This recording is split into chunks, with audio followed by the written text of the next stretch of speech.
席にお戻りいただけたでしょうか。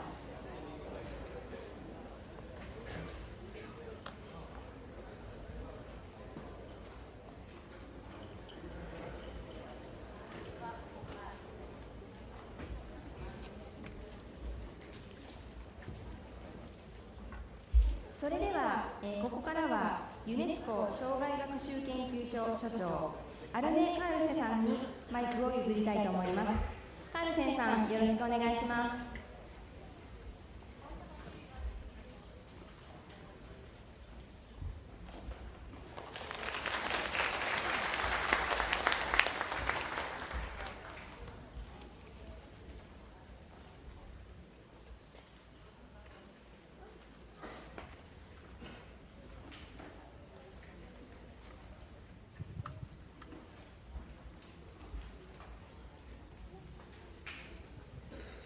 Honorable ministers, leaders, and distinguished participants in the Okayama 2014 International Conference, I'm very pleased to guide you through the first session after the opening session, which is the plenary session with the keynote speeches.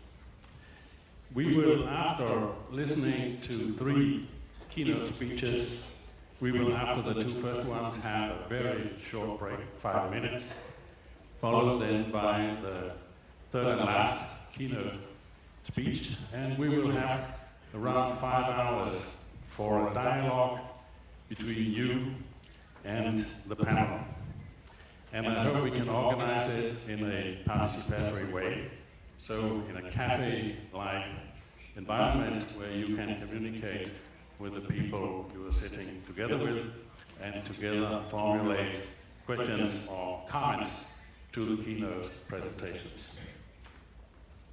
Keynote presentations are meant to set the background for the discussion these 3 days, and I'm very happy and honored that 3 very good keynote presenters have been invited to come to us and present some key messages that can set the scene, can give us the background for our discussions, but also for formulating the Okayama Commitment 2014.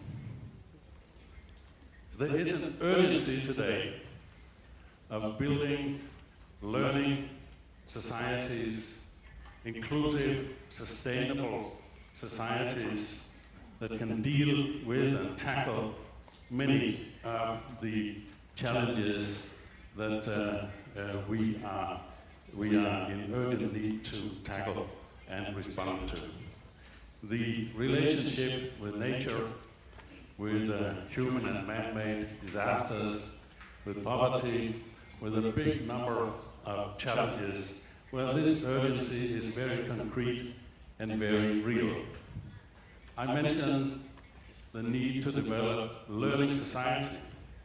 How do we build the learning society which is inclusive and sustainable? One of the key pillars is to develop learning cities, learning towns, villages, and learning local communities. So this learning today, as was introduced to us in the opening ceremony, is both lifelong and life-wide. Building societies, towns, cities, local communities that are based upon lifelong learning, continuing learning. This is one of the ways that we better can face and tackle, respond to, in an urgent way, the many challenges that we are facing. But the question is a learning society enough? Or the learning city, the learning local community?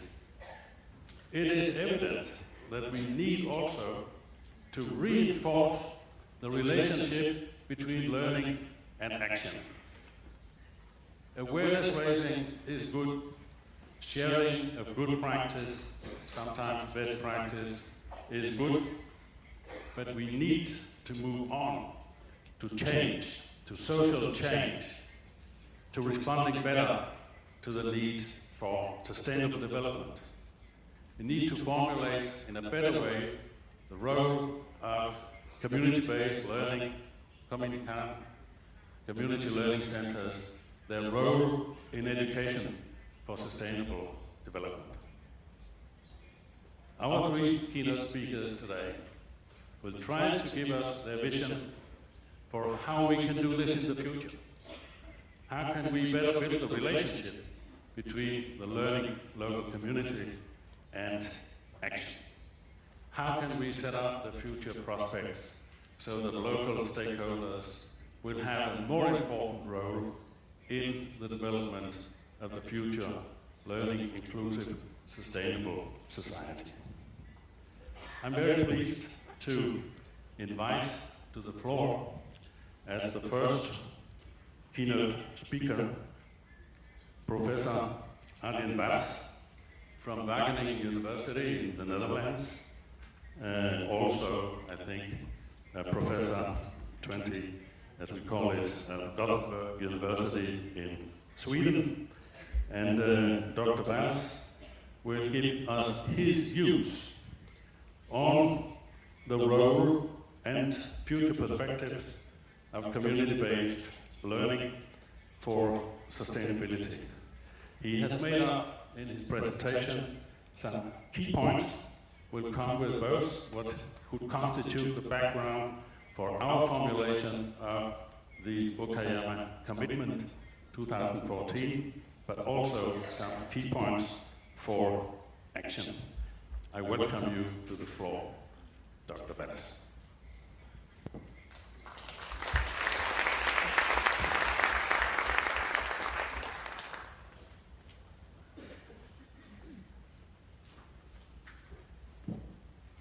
Good morning, and thank you, Mr. Carlson, for introducing me. And it's a pleasure to be speaking here. An honor as well to be in one of the locations in the world, Okayama, and the region where education and sustainable development has been promoted and developed for quite some time.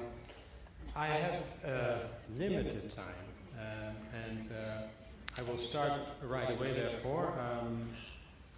My objective today, I had to think about this morning, what is your objective? And then I thought, yesterday I traveled 24 hours, and I thought, how can I justify traveling so much, being in an airplane too much, in a way that can help, contribute to sustainability, because there's this contradiction between traveling the world to be speaking about learning communities, learning societies for sustainability. So I do hope that we as a collective here, these few days, but also me personally, that I can contribute and learn from you, and that the messages that we develop here will travel further and reach more people, so that at least I feel, and maybe you too feel a little, the ones who traveled from far, feel a little less guilty of having traveled so far.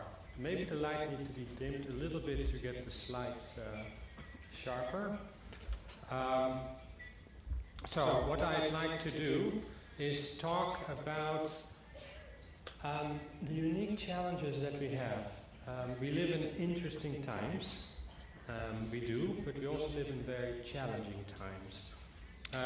And one thing that I think is important, that we don't focus too much on optimizing and efficiency, trying to do the things we do already better, but that we also think about doing better things. And that has to do with transitions, different values. Then I will talk about the changing role of science and the relationship between science and society. And I talk about citizens as scientists, citizen science. Talk about this idea of the learning society, lifelong learning, life-wide learning, but not just to serve the economy, but to serve people and planet. Because a lot of the lifelong learning that we are promoting is focusing mostly on developing citizens who can be good consumers and good workers. And I think lifelong, and I think most of you will agree, lifelong and life-wide learning is first and foremost about people and planet. Creating vital coalitions of people from different backgrounds working together on sustainability. I'll also introduce the idea of learning ecologies. I won't spend too much time on it now, otherwise we lose too much time. When I speak, I draw from two reports that I worked on as a UNESCO chair in social learning and sustainable development. One from 2009, a review of policies and structures around the world helping sustainability-oriented education and learning develop. And the last one from 2012, which is a review of the kinds of learning and the kinds of processes that are emerging in society under the umbrella of sustainability-oriented education and learning. And this is all leading up, as has been said already, to the end of the decade conference in Nagoya in November, where there will be the final report reflecting on the decade, informing the global action plan for ESD. It is much easier to say what is unsustainable than what it is to be sustainable.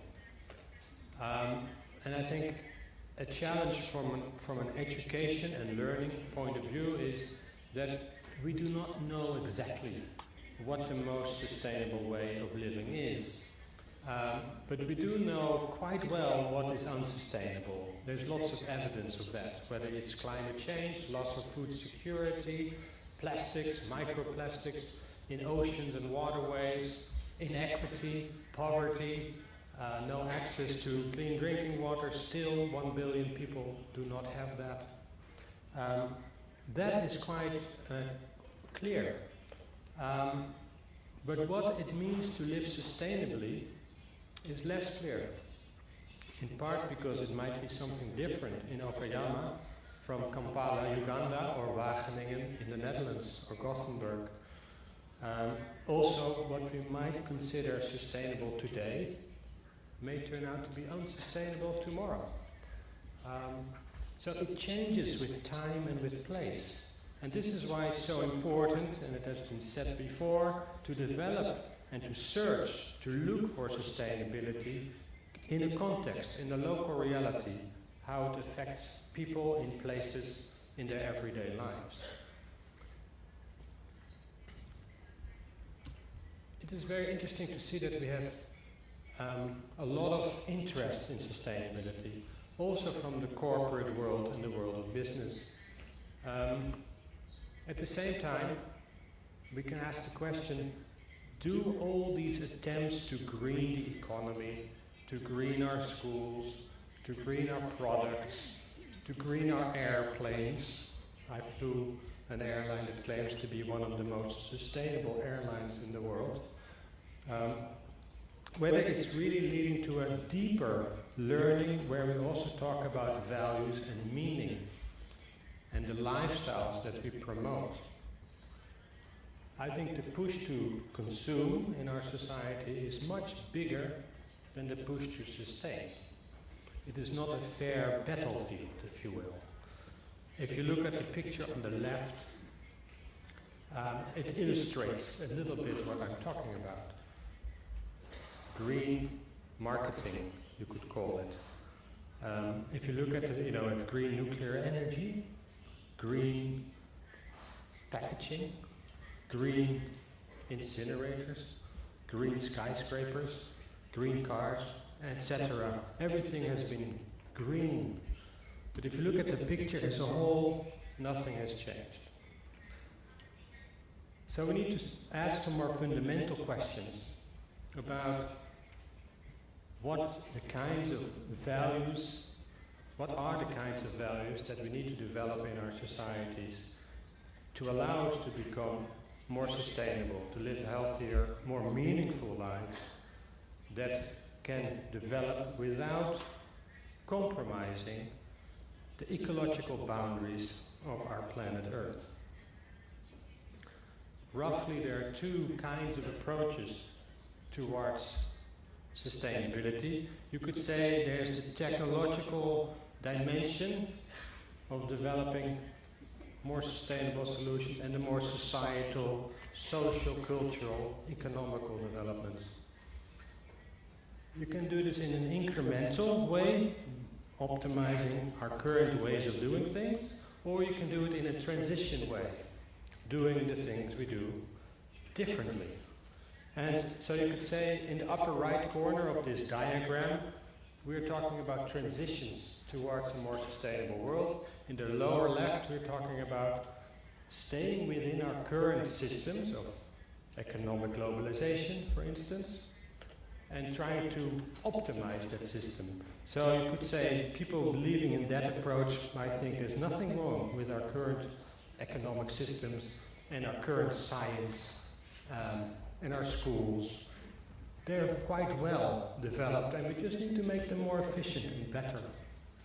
And there are those who say, no, if we really want to seriously look at these issues in a more inclusive, more integrated, more holistic way, we need to really think more about transforming towards a different way of learning, a different role of science in society, a different way of linking different groups together, thinking out of the box more creatively, coming up with critical questions about our current systems.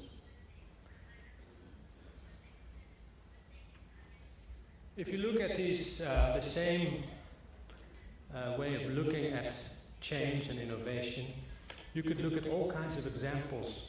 In the lower left, you could say, okay, we need to be more efficient with waste. We need to recycle better. That's really optimizing our current systems. And we need to do that. And the upper right, we're looking at maybe metropolitan agriculture, local food systems, community-based solutions that require a different way of working together, a different way of learning. But also maybe the more technological solutions that are controversial. Some will argue that genetically modified food are a solution to our world food security problem. It is a radical innovation, but also a very controversial one. Now, if one of the problems that I face, and those of you who work in university environments face, is the relationship between science and society, which is changing. You could say, historically, if you go back, depends where you are in the world, but say 1,000 years ago, the authority of truth, the people with the answers that were not questioned, were the elders, the heads of the tribes. They, the old generation, they had the wisdom. Then later, in many parts of the world, religions became stronger, and it was the clergy, the priest, the imam. They had the wisdom. And then later, enlightenment, the revolutions in science, professors, teachers, they had the authority of truth. You did not really question your teacher or your professor. They were the experts. They knew what to do. But today, when we look at microplastics in the oceans, or when we look at climate change, there is no authority of truth. Even within science, there are contradictions. People don't always agree. And this leaves a lot of us confused. The public doesn't really know what to do anymore. And all these issues that are listed here, they all raise questions. Are vegetables grown in cities? Are they healthy? Maybe they're not so healthy when there's lots of traffic in the city. Then locally grown community gardens might be a wonderful idea and bring social cohesion to the neighborhood and local foods. But if it's contaminated with the residues of poor air quality, it may not be so healthy. So these are difficult questions. Now this is further complicated in a way by the digital age. Everybody in the world, or many people in the world, have cell phones today, and access to the internet. Even in the poorest parts of the world, people will have access to the digital world using cell phone technology. And you can find quick answers on Google and Wikipedia. Maybe that's the new authority of truth, Google or Wikipedia. Quick answers, but without really deep understanding. Quick connections, but not always meaningful connections. In some ways the ICT is a blessing, but in some ways it's also maybe disconnecting people from the physical places where they live. People spend more time watching a screen today in many parts of the world than engaging face to face or experiencing the outdoor. So we live in unusual times. And the sustainability challenges of today, they're highly complex. There's a lot of uncertainty about what needs to be done, although we have certainty that we need to do something. The issues are contested and controversial, which cannot be an excuse for not engaging with them. The hyperconnectivity in the digital age brings opportunities but also threats. And what is clear, perhaps indeed, and it has been said already, that there is a need for continuous learning. We need to, in the light of a rapidly changing world, we cannot find definitive answers. We always need to be looking for them. This is a different mindset from before, where we always counted on some truth. Today we need to be constructing this truth together in our local schools and communities. Real quickly, you can look at problems differently. Some problems are quite simple, and we do know the answers.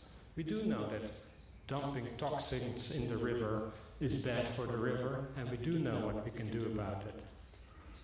Some are complex problems, they resist solving, but the problem and the solution are not so clear, but with time we become clearer about them. So they're complex. But some problems are what we call wicked. They resist defining. You cannot really define sustainability. Yes, there is the Brundtland definition.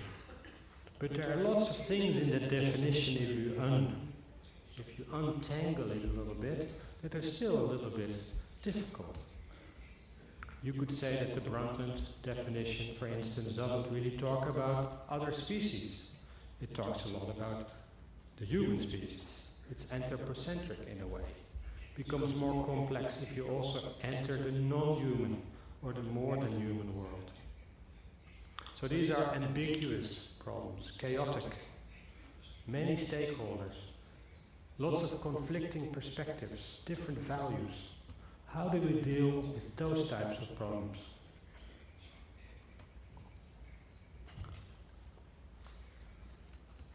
Now, I'd like to talk about this idea of vital coalitions in communities. If you look at in most cities and communities around the world, there will be some kind of governance system and a government system having all kinds of policy themes. And there will be lots of societal actors that have something to do with those themes.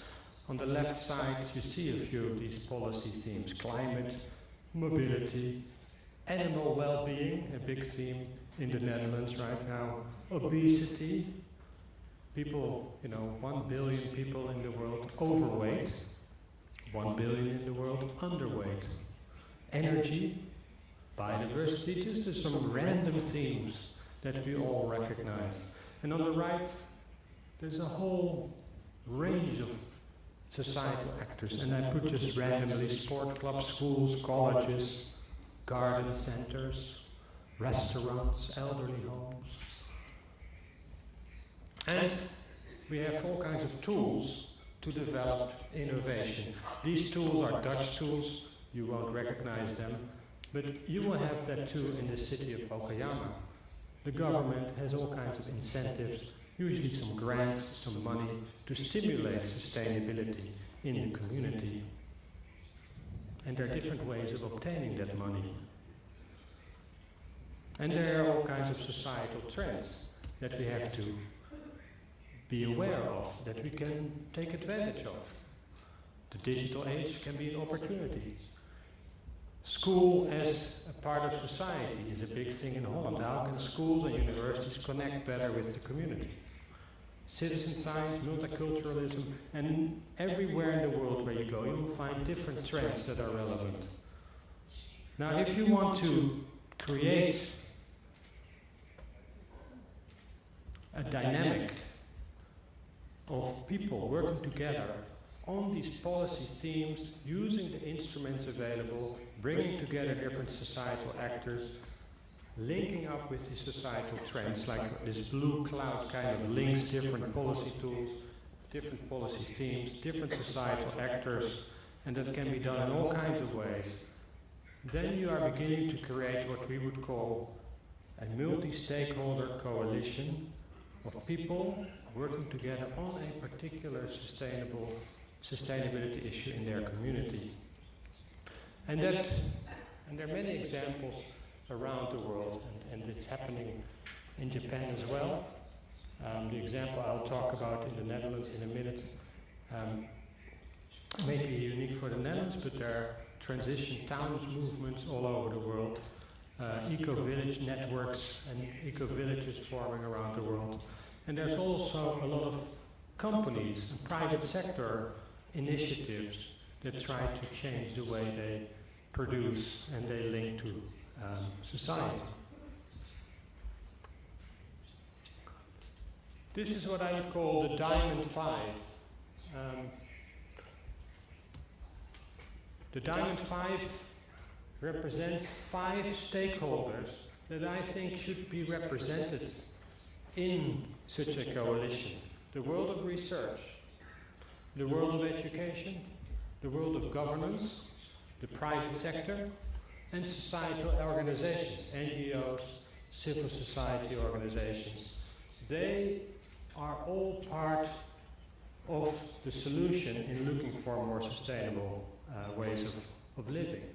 They together create sustainability as it is relevant to the local community.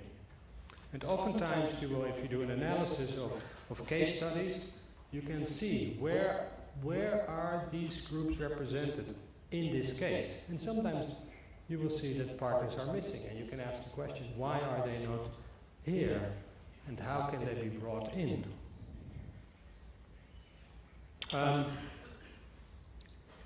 Real quick, one example from the Netherlands.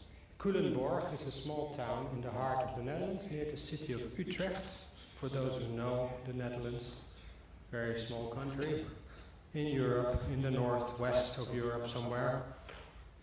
And it is quite difficult to expand cities in Holland because we have very limited space. And whenever you expand, you have to worry about a number of factors. One of them being that most of the country is below sea level. So whenever you start digging into the ground and developing, you risk affecting groundwater and drinking water quality. Water management issues are quite important. So the only way to expand in the Netherlands right now is under very strict conditions. And one of these conditions today is that if you are going to expand, it has to be done in a sustainable way. Now what that means, sustainability in this particular context, is also not always so clear. In this particular case, the community of Culemborg got some funding from the Dutch government to develop a small area, about, well, maybe 6 square kilometers, under one condition, and that is that the Diamond Five had to be represented in designing this neighborhood. And they themselves had to identify what sustainability meant for them, using expertise from around many universities nearby, but also the ideas of the people living in the community. and the young people living in the community. Children could draw their own images of what they saw as a sustainable neighborhood. And they had exhibits, they had workshops, and in the end they designed this neighborhood where they had to pay attention to mobility, to energy, to water, to biodiversity, to social cohesion. And in this design, they had a lot of attention for the way they learned together. So there was a group hired to help facilitate this collaborative social learning process. This is just a few images of this neighborhood, where there's a common space in the middle, there's some private space near the houses, there's solar panels, geothermal, the wastewater from the houses is filtered by helophyte plant filters in the community. There's a biogas energy plant which uses what we call the sewage or the black water from the community and the compost from the community. It's a closed system design, so it's CO2 neutral, the neighborhood, energy neutral. There's a city farmer on the outside of the neighborhood that produces vegetables for the community. There's a station from the railway, a railway station nearby to allow for easy public transportation. Cars are not allowed in the inside of the neighborhood, so that children can play freely, safely. So you have to park on the outside of the community and walk to your house with your groceries. It's a mix of people socioeconomically, some rental property, some private property, to allow for socioeconomic diversity.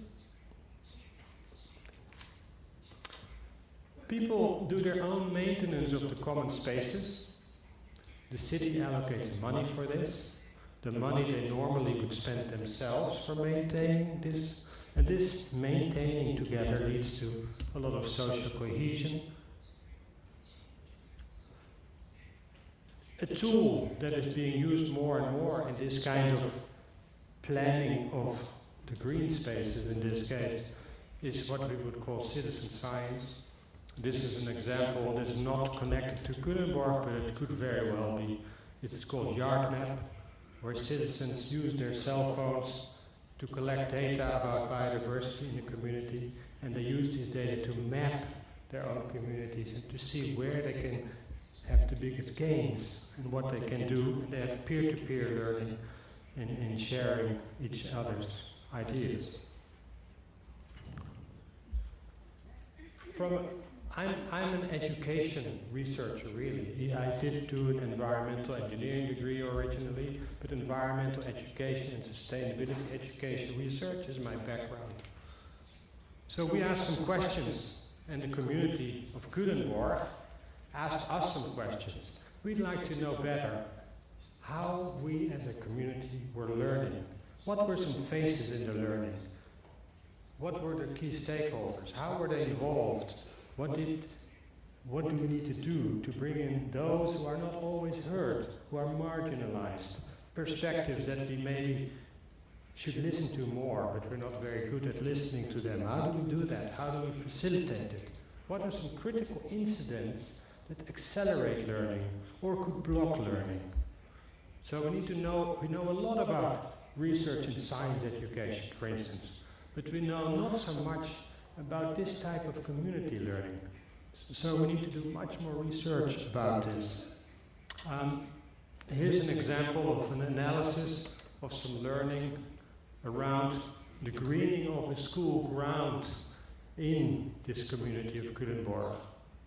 And I won't spend a lot of time on this, but you can see that there are certain tipping points where when people do the right thing, it could actually lead to an acceleration of learning and more energy. But if you do the wrong thing, that little red ball could easily drop the other way, and it could bring the whole process down again. So to understand these tipping points, and to know what to do when there is maybe a stagnation of the learning and how to facilitate that point is very crucial.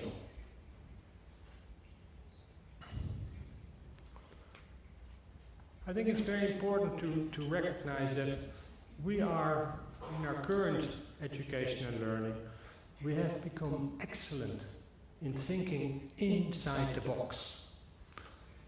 We are very good in our higher education, especially in thinking in disciplines, and in our governments we have divided up our ministries in boxes and categories, as if we have this hunger for defining informal, formal, non-formal, is an example of that, trying to box things, to explain it in that particular way.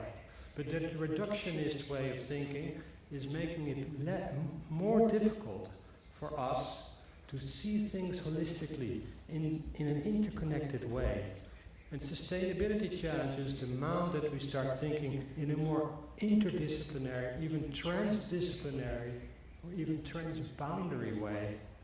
So how can we develop the type of learning that is required to think more systemically about these kinds of issues? And community-based learning is particularly suited for breaking out of these boxes and thinking more holistically about these issues.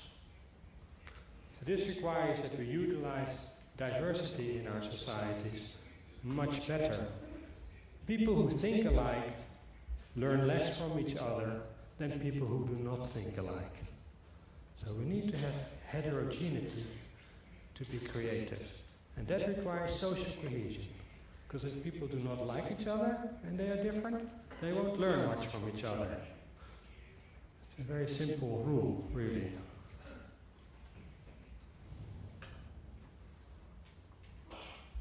This also requires new capacities, new competencies.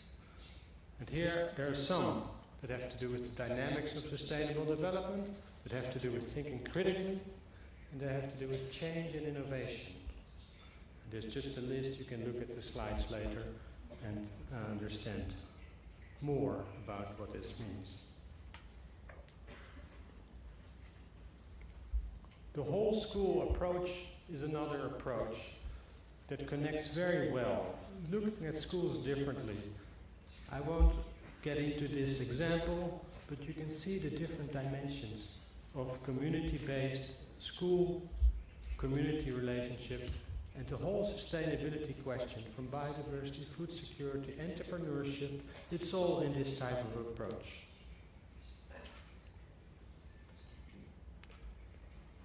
Thinking outside of the box, thinking more integratively, in connections, looking at learning as not, it's been said, the 4 pillars, learning to know, learning to do, learning to be. But in addition to that, learning to transform, learning to make change in yourself and in others is another important capacity we need to develop in our schools. And there are lots of networks around the world, including the regional centers of expertise, that are beginning to develop this kind of learning. Citizen science networks, livingknowledge.org, they're just a few. Okay, my last points. Sustainability requires space in our communities, but also in our schools for system thinking, integrative design, place and identity, and different ways of knowing. Not just scientific ways of knowing, but also local ways of knowing, indigenous ways of knowing. We need new capacities, new competencies for facilitating this type of learning. The boundaries between institutional, community-based, workplace learning, they need to become blurry, they need to slowly disappear. Hybrid learning in vital coalitions. It also requires critical thinking, asking difficult questions, sometimes being a little bit disruptive in order to break out of these stubborn, unsustainable routines that capture us. And if we can do that, then sustainability can be a catalyst for innovation and change in our society. I will end with a little promotion. I'm working in Gothenburg part of my time, and we are organizing next year the World Environmental Education Congress there. A lot of the things that I'm talking about here will be addressed there as well, and community-based learning is one of the key themes in the conference. Thank you very much for your attention.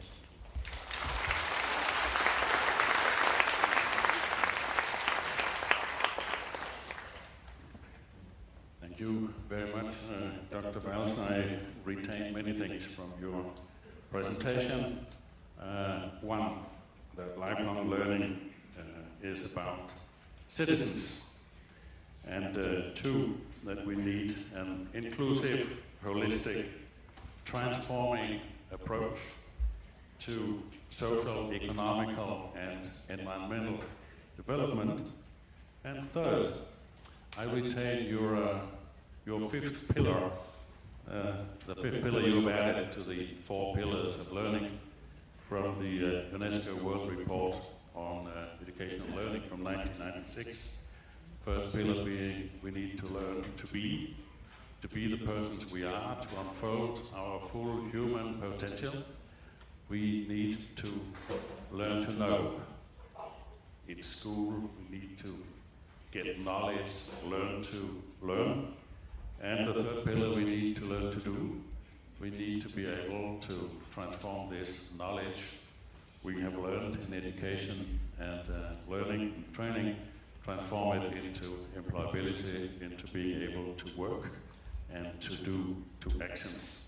And the fourth pillar, we need to learn to live together. You added a fifth pillar to these 4 ones. The fifth pillar being we need to learn to transform. Thank you very much.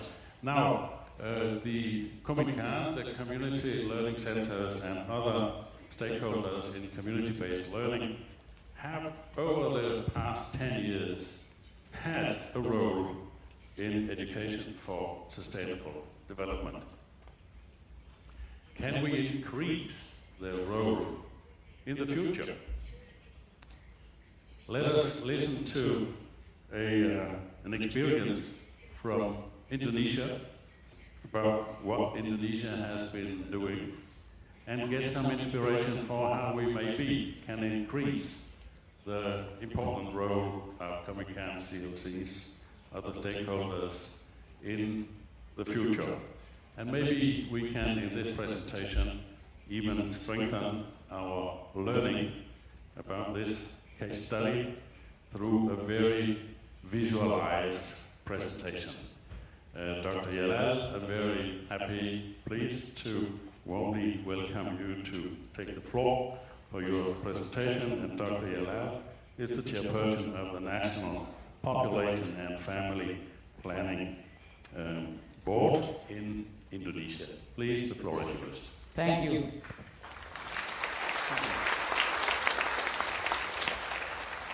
I'd like to start with introducing the profile of my country. We have the 4th largest, the most populous countries in the world with 250 million, and Indonesia consists of quite a big number of islands, 13,000, and also in terms of the total size is 5.2 square kilometers. We have also the largest archipelagic nation with the per capita GDP around 3,400, but if we count in terms of purchasing power parity, is close to 10,000 US dollars. We are also one of the largest diverse country in terms of the socio-culture. We have around 300 ethnics and also more than 700 languages and dialects. And one of our mammals just being voted by the world as the 6th wonder of the world, what we call the Komodo dragon. And we are the 2nd largest biodiversity after Brazil, and you can see the variation of flora present in many parts of Indonesia.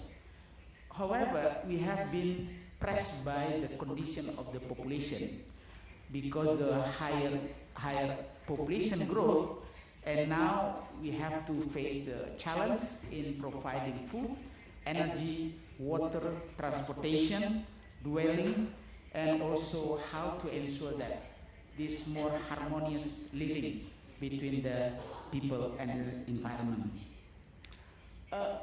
Up to earlier of the 20th century, the population has not been increased significantly. But from 1900s, the population started to increase. By 1971, we have the second census, and then based on that census, we projected by 2010, the population of Indonesia will be around 340 million. And then we introduced a very ambitious and successful family planning program, and we have been able to avert more than 100 million in the last 40 years through family planning program. And then we are now in the process of projecting to the future. And by 2035, we aim for having the population of only 305 million. However, if the stagnancy of the population growth that being experienced by Indonesia in the last 10 years, and we do worry that by 2035, the population will not only 305 million, but will reach 343 million. So the extra births have to be affected around 38 million in the last 20 years, in the next 20 years. Because of that, the president responds to the population dynamic. He instructed all ministries to put the emphasis on mainstreaming population. The agency, my agency, being re-established and being given more mandate, tripling the budget, and also bringing the population to become the one of the success of the development, not only at central level but down to the village level. In response to the decade of education for sustainable development, the president himself launched the decade and then instructed relevant ministries to come up with the national plan, and one of academics being appointed as national coordinators, and then all line ministries, formal, non-formal, and informal education line being detailing the national program action into the activities. And then we also working with media a lot to improve the awareness of the education for sustainable development, and UNESCO has been very instrumental in supporting us in developing this strategy and monitor the implementation and also do evaluation step by step. What are the content of our national strategy? In short, how to ensure that policy, regulation, and operational frameworks support education for sustainable development, to promote educational development through all kinds of education modalities, formal, non-formal, and informal, and to equip educators, because we have about 3.5 million teachers, and also close to 100 million, half of million what we call non-formal educator of tutors. So we have to ensure that they have to be equipped and with competencies to include ESD in all kinds of the learning process. And then we provide adequate tools and materials for ESD that should be accessible and affordable by them. And very important to promote research on and the development of ESD, and to strengthen cooperation not only all line level of government, central, provincial, district, and village, but also partnership between public and private, and with the NGO play a very strong role.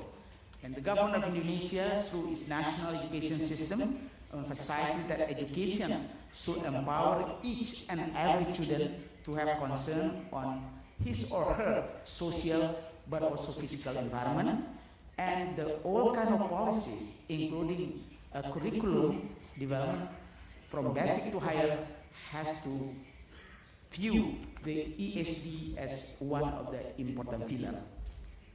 In realization, we start from early childhood education. We train the teachers, we facilitate nurturing through play, how the children can learn about the clean and healthy living, and also different positive attitude, and try to improve the awareness of the early childhood group on the importance of the maintaining and sustaining the environment. And this is just some examples, because we are also have a very huge number of islands, so the importance of the ecological condition of Indonesia being introduced as early as possible. And plurality, addressing how the early childhood children understand the nature, and also the importance of plurality. Plurality in the culture, in religion, in the socio-economic, and also difference in physical and emotional. So we bring together in early childhood education. And in primary and secondary education, we also introduce how the school start to become the green school, healthy and green school, by creating eco-friendly atmosphere and introduce reuse, reduce, and recycle, and also keep improving the awareness of the student and the school community. And we also introduce what we call honesty shop, by allowing students to practice their behavior by buying something, but nobody watch them in taking the cookies or whatever and paying by themselves. And then at the end of the day, the committee counted is the pay equal to the number of the cookies being sold. Through curricular, we also embedded the climate change into the curriculum, and we have just now introduced a new fresh from the oven, the 2017 curriculum, bringing all kind of ESD concern into the curriculum from kindergarten to the university level. And we realized that the headmaster has a very critical role, so then we have some competition, giving them program to design the school-based ESD concept according to uniqueness. A school in island is different from the school in the mountain areas. School in urban slum will be different from school in the, in the regular cities. So we introduced a very important concern on the school health unit, because sustainability can also start from the health and nutrition concern.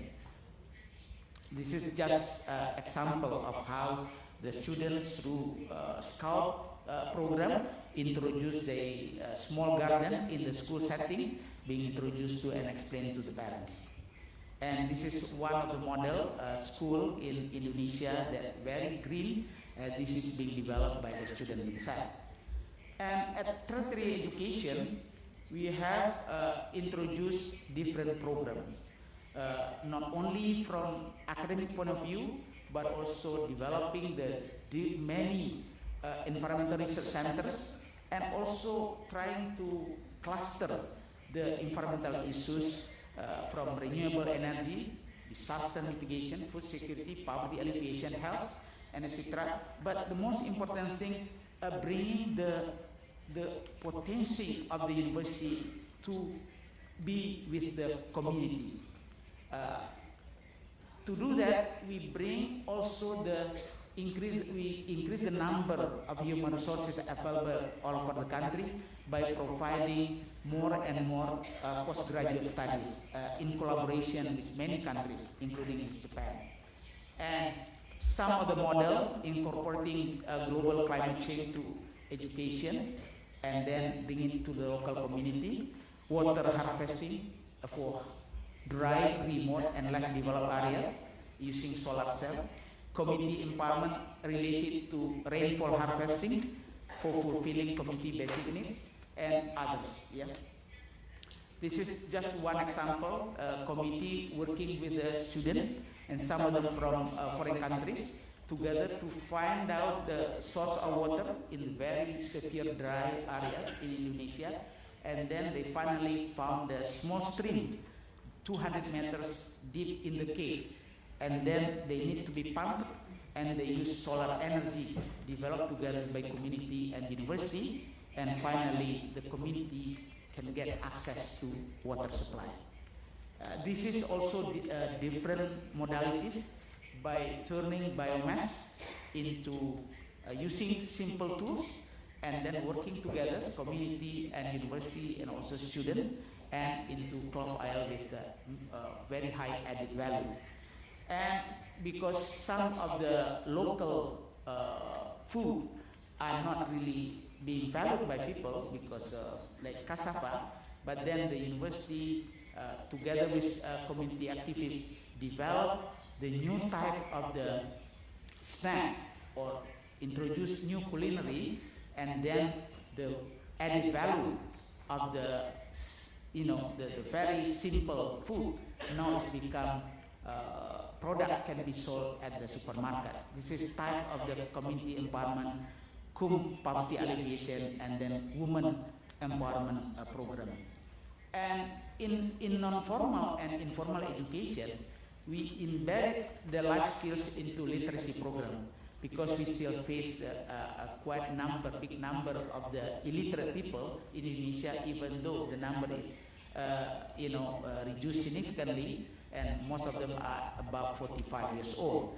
And we also introduce through non-formal type of ECD, through daycare, nursery school, and then through different kind of skill training, through entrepreneurship program, we introduce the potential to become entrepreneur, but by using sustainable development concept into their business venture, and then give them some backstopping to ensure the successful of the venture. And then, as I mentioned before, the women empowerment program.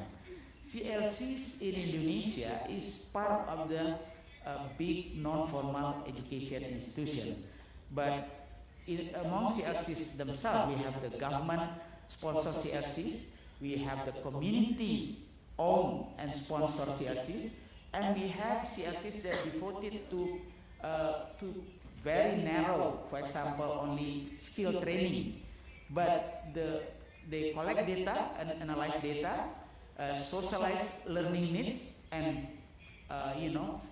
challenge and also solve the problems, and plan and coordinate programs in the community, fulfill the community learning needs.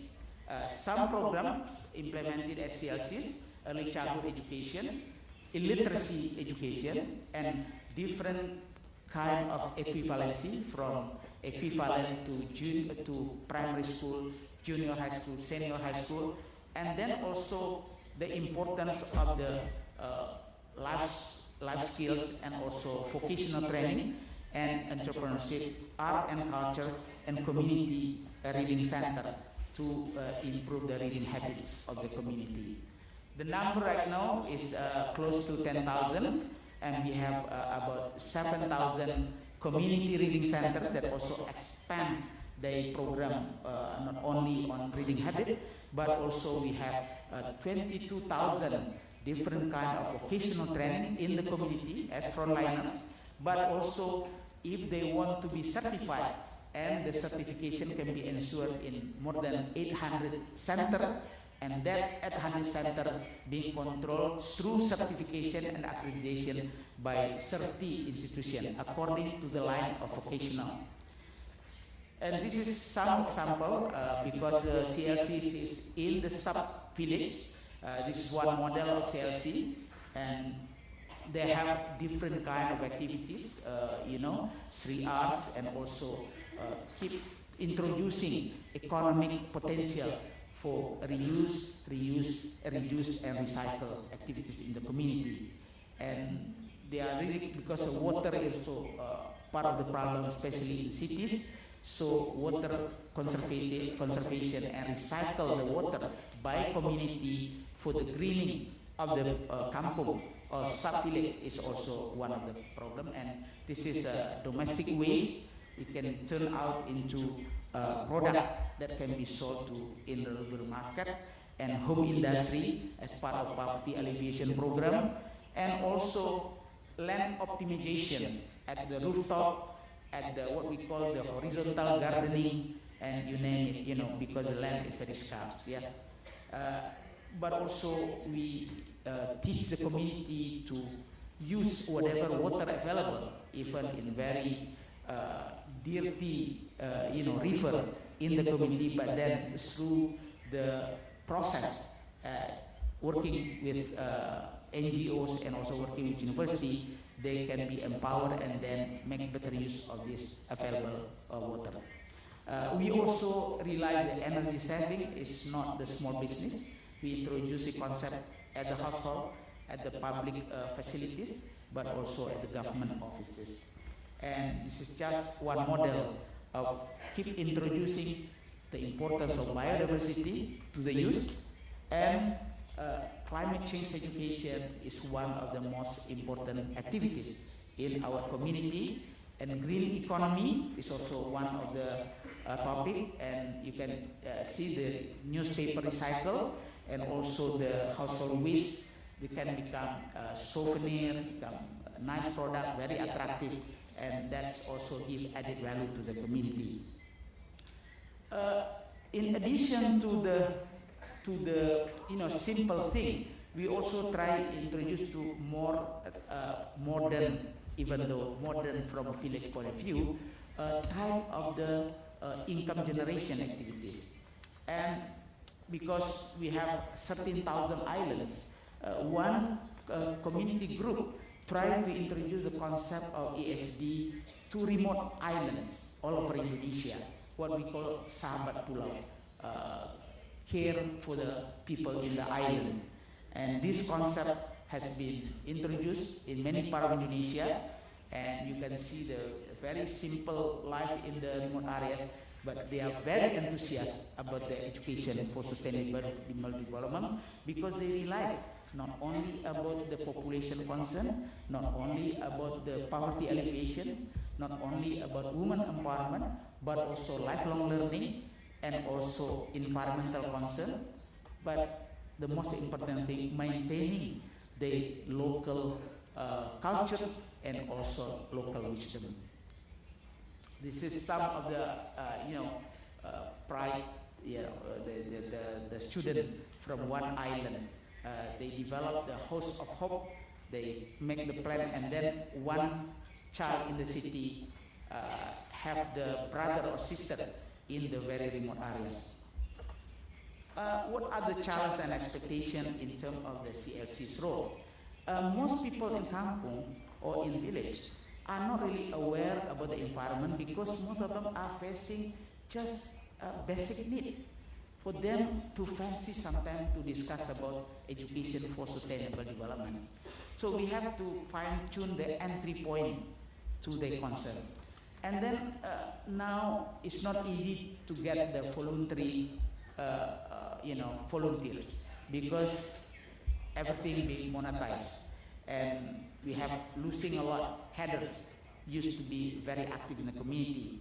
And also in urban areas, many developers are not really care on the providing the room, the space for community to learn from each other. So by law, there has to do that, but in reality, it's not being practiced. In addition to that, only few local government put emphasis. ESD is one of the important programs, because ESD has been siloed in health, nutrition, and sanitation point of view, in poverty alleviation, income generation, in environment, they have different clusters, and CLC being viewed as the education cluster. And if we want to combine the whole concept of ESD, it's not easily understood by local government. So I think this amalgamation or this integration is important, because we cannot ignore the history, the way the group introduce the activities and prioritize activity. we cannot just say change from the original concept of community learning into just ESD. We do expect we will provide a lot of support in the future to them, and we like to wait for the gap, for the next ESD, and we realize that because gradually Indonesia will becoming very urbanized. By 2050, the 75% of the Indonesian population will be in urban, living in urban. So then environmental setting is very, very important. And how can we also invite and also give incentive and even back the local government to improve the coordination, funding, and legal basis for education for sustainable development. And I think all communities now starting to see ESD is not the new thing. ESD is happening in their own community, but integration is one of the problems. My last point on disaster risk reduction. Indonesia, situated in the ring of fire. We have all kinds of natural disasters and man-made disasters. It's very painful. We have lost more than 200,000 people in Aceh tsunami, in many earthquakes. So then, in terms of the school, because school is the center for community empowerment, school being used many times as a last safe site for the community during the natural disaster. So we realized 25% of the more than 250,000 schools situated in the risk-prone areas. So the question is, how can we now empower school from construction point of view, management of the school, involvement of the community through school committee, and then also how the students and teachers are really aware about risk reduction and early response as well as mitigation of the different kind of natural disaster. So we realized that most of our schools are being built before 1980s. At the time, we don't have much concern on the quality of the construction of school. So school can be the most high-risk building. Can you imagine if people go to school as a last resort, but then the school is not safe for them? And also because different ministries involved, and right now more than 50 agencies. So then community group, including what we call the CLC, CLC is the family caring for education, bringing these all parties, all agencies together to ensure that how can the school not only strong and the last resort for any community safe site, but also school as a center of mitigation, as a center of the awareness of the importance of risk reduction before the natural disaster. And right now we have developed 1,800 schools, fulfilling this criteria. But 1,800 is only a small part of more than 250,000 schools all over Indonesia. So we map already the district and municipalities that really prone to the disaster, and then we tabulate how many schools there, what is the level and what is the condition, and then we do different kind of activities with schooling, with school and also with the community. This is a model in one of the school, and this is to become a regular exercise by the school children, and this is just to show you how serious they are in preparing themselves before any natural disaster. Not only at the kindergarten, but also at primary up to the university level. Way forward, we would like to institutionalizing and strengthening interagency, because we have a national agency for disaster management, but need to be very closely related to Ministry of Education and Culture, Ministry of Home Affairs and Public Work. And then we developed the national strategy on safe school, but also safe hospital, because hospital face the same thing, but not for the school themselves, but bringing community, and then disseminate regulation, guideline, and build capacity of local government, and then develop a very huge database to management information system, and explore collaboration with other actors, including private sector, charity group, and CLCs, different kind of CLCs. This is just one example to you. It's part of the 50 organization coming together, but the secretariat is coming from the community learning center. It's not from the government, it's not from the donor agency. So in short, in Indonesia, ESD is a very serious business, from president down to the community group. We bring together the school, formal system, non-formal and informal, and for all layers, and from curriculum, co-curricular, extracurricular. And then we introduce a lot of possibilities of public and private partnership. So then the issue of ESD from population, environment, economic, poverty alleviation, health, nutrition and sanitation, lifelong learning and vocational training, and culture, and finally environment is part of everyday life in Indonesia. Thank you for your attention.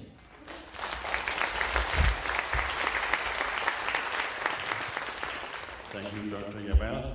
And we have been focusing in these two first keynotes about the relationship between learning and transformation.